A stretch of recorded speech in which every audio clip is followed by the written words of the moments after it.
just love the tide pools. Hey, it's you. Oh, I'm so glad you're here. This is our very last episode of our Tidepool Explorers Field Guide video field trip lessons. Wow, we've had so many great adventures together. I remember the very beginning we were learning about sea stars. And then do you remember Miss Frizzle came? And she taught us all about seaweed? Oh my goodness. And then Sir David Attenborough came and taught us about the amazing sea urchin. And then a little step back into my own childhood when Mr. Rogers came to visit to teach us about sea anemones. Oh my gosh. And then do you remember when the wild crabs came and taught us about that amazing fish called the sculpin? Finally, then we got to see Bill Nye, the science guy, teaching us all about barnacles. Well, have I got a treat for you? The last animal that we're going to learn about is something that you might find in a pet store. You can actually get one of these as a pet. But I love to see them here in the real tide pool, in their natural habitat. Yeah, it's the hermit crab. I know, I'm so excited too. And you know what's more? We get to learn from one of my very favorite science teachers ever. But guess what? It's a little bit of a mystery. Should we go check it out? All right, come on, let's go. Let's go learn some stuff about hermit crabs. I'm out in the field, looking for tidepools out in the field. Yeah.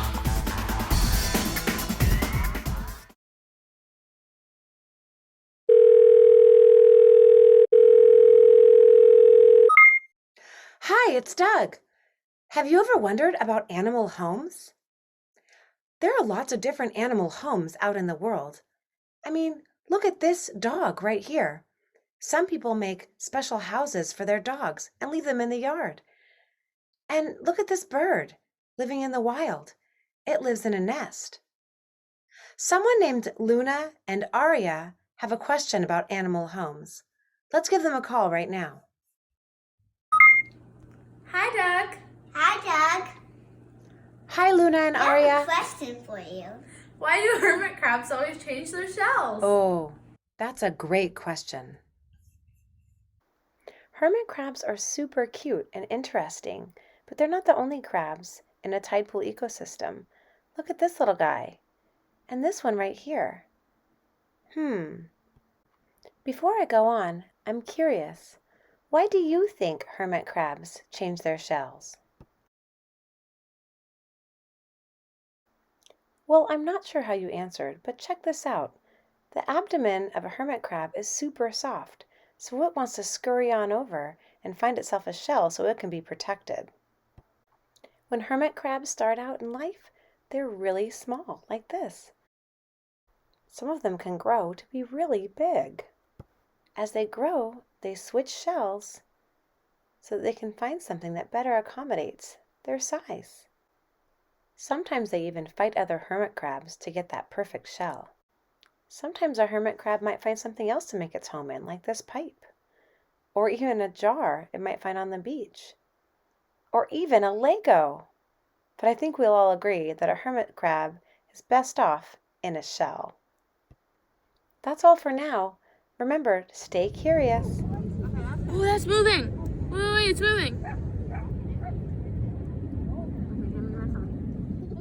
Welcome back to the classroom. I am going to do one of my very favorite things to do when I want to learn about animals and read a book.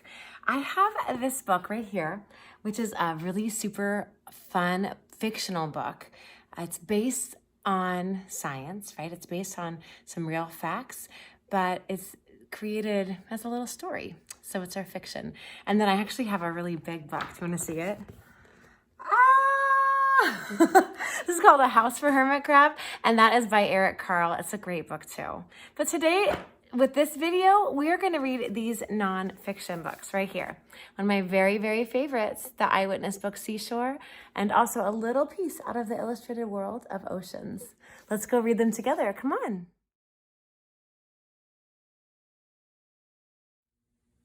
The Illustrated World of Oceans by Susan Wells.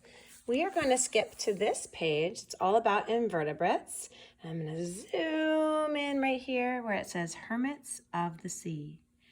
Hermit crabs have soft bodies and live inside mollusk shells for protection. They change the shell as they grow. Sometimes they put other animals such as sponges or sea anemones onto their shells to camouflage them. Look, no one living in here.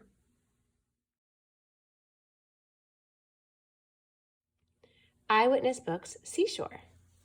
I'm going to focus in on parts of the Unusual Partnerships page. Now on this page, they talk about the sea anemone and the clownfish, but then also this critter right here. Let's take a close-up look. What parts can you see? Awesome. Well, guess what it looks like over here? That's what a hermit crab looks like without its shell on. What? The hermit crab's soft, curled abdomen is clearly visible when the animal comes out of its shell. When it grows too big for the shell, it looks for another larger shell. The two back pairs of legs are small and adapted for hanging on to the inside of the shell. Let's see these other parts. On the move. When the hermit crab is moving around, its head, antennae, feelers, front claws, and first two pairs of legs are exposed. Like its crab cousins, the hermit crab is a scavenger and feeds on plants and bits of dead and dying animals. In fact, on almost anything edible. A dying animal on the shore is soon surrounded by many crabs picking and pulling at its flesh. Look on top. There's that small closed anemone right there. And the home it's in, it's a whelk shell. Wow. Let's look down here. Home in a cone. Not all hermit crabs live in whelk shells. This Pacific flat hermit crab is occupying an empty Omaria cone shell. Cone shells are tropical mollusks. Some species are extremely venomous. Whoa. Claw in the door. Check this out. In its defensive position, the hermit crab pulls itself deep inside the shell. The right front claw, caliped, which bears the large pincher, is usually bigger than the left one, and the crab holds it across the shell's entrance to make an effective door. In this example, the pincher is missing. It may have been bitten off by a predator or squashed by a boulder. Right over here, I want to tell you what type of relationship this is. Another type of relationship, which is both partners benefit, is called symbiosis. The hermit crab and the Coleoctus anemone live this way. The Coleoctus is sometimes called the parasitic anemone, but it does not harm its hermit host. It feeds on particles of food that the crab drops, and the crab is protected by the stinging tentacles. Ooh, look at that. It's like having your own guard. All right, let's read this last section with this drawing, this scientific illustration right here. Hermits at home. Hermit crabs do not have shells of their own, so they hide their soft bodies in the shells of dead animals. Sometimes an anemone is attached to the shell. As the crab grows and moves to a larger shell, it often takes the anemone along with it. There are also land hermit crabs in the tropics. Some species live in hollow mangrove roots or bamboo stems. Wow, thanks for teaching us so much.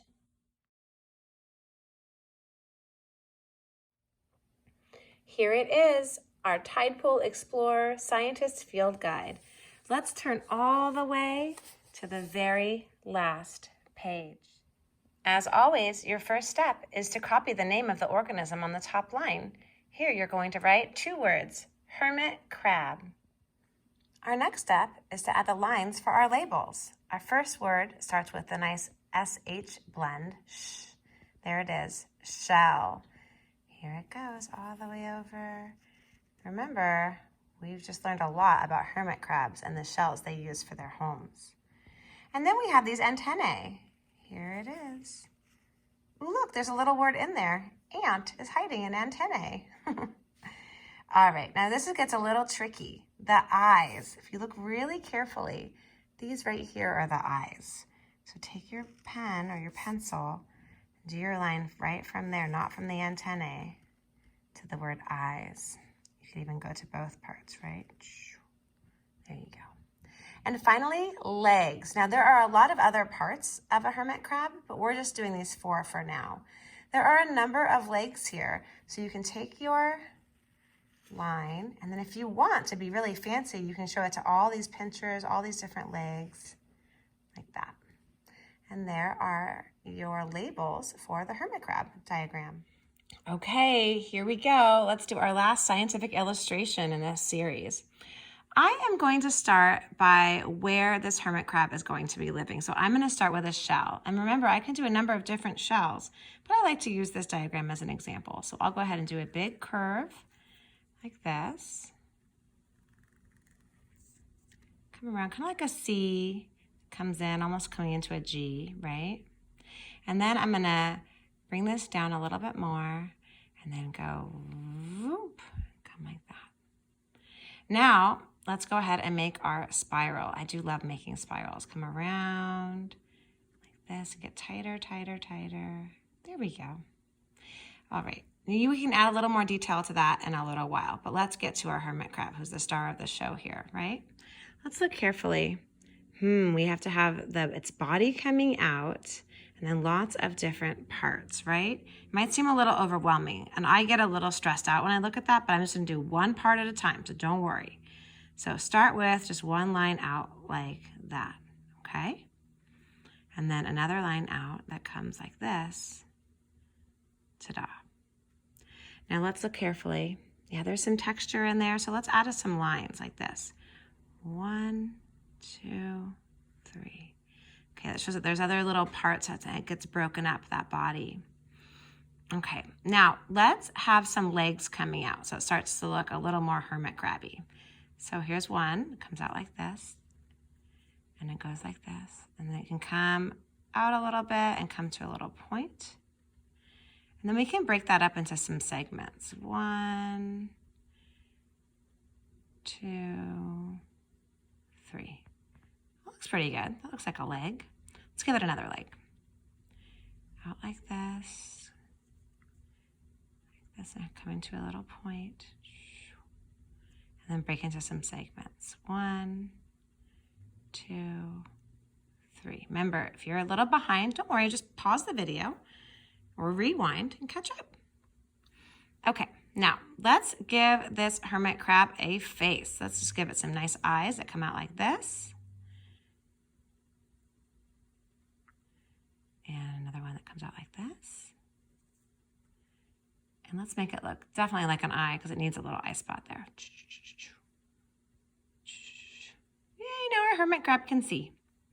Okay, let's get some nice long antennae here, okay? How about one that comes up like this? There we go. And then maybe another one. Now it can feel around. Whew. Uh-oh, it's missing something really important to protect its shell and to help it maybe protect itself. Let's give it some nice big pinchers here. This is gonna be bigger than the other one. And comes out like this instead of just coming to a point. It's kind of bulbous a little bit. There we go. And let's give it its segments here. And let's show it can really open up and be clampy. Okay, now let's get the other side. Let's show that how it's really gonna pinch the other one. Pinch, pinch, pinch. I want to add a little bit of more texture to look like it's going to really clamp. Now, it looks pretty good. I've got all the shapes and lines I'm feeling pretty excited actually, but I need to add some texture. And I'm looking at this and it looks like I can do that with some dots and some lines. Let's start with the shell. Let's go ahead and give a bunch of little dots in here. Show us a little shading. Yeah? We color that in right there a little bit.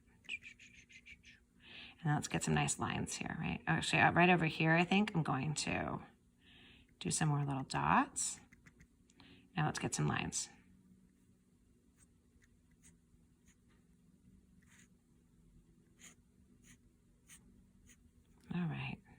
we go. It's looking a little more like a whelk shell, perhaps, some kind of snail shell. All right. You can add to that more later if you feel like it. And let's look over here at our other diagram. Yeah, let's give it some little dots to add some nice shading, right?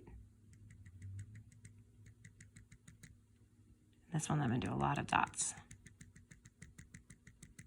And keep adding whatever shading you want, and if you want, you can also grab some color and add that in too. I added some more dots for shading, and then I decided to get my old crayons out and make this look really fantastic since it's my last one of these scientific illustrations. I colored in my hermit crab, colored in its shell, and I even add a little algae and an anemone on that shell.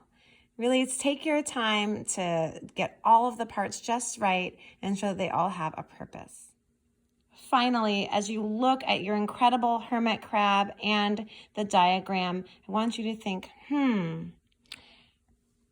I notice, I wonder, it reminds me of. Pause and have a conversation with someone. See if you have the same idea or a different idea as that person. And write down your ideas as a scientist right here. Tidepool explorers, here we are at the end of our journey together and learning about tidepools and doing the field guide together, one organism at a time. I hope this is not the end of the journey for you, however. I encourage you to be a lifelong learner and try to find out so many things about tidepool animals and a whole bunch of other things too. I didn't even get to talk about limpets or, oh, you know what else there is that's pretty amazing? The chitin. Have you ever seen a chitin? That's an incredible animal. What about the octopus, right? I know there's so much more to learn about. So keep learning. Let me know what you find out. And I hope to see you visiting me at some of my read aloud videos or lots of other ways that you can be learning from your very own home or classroom or wherever you might be. Take care, everyone.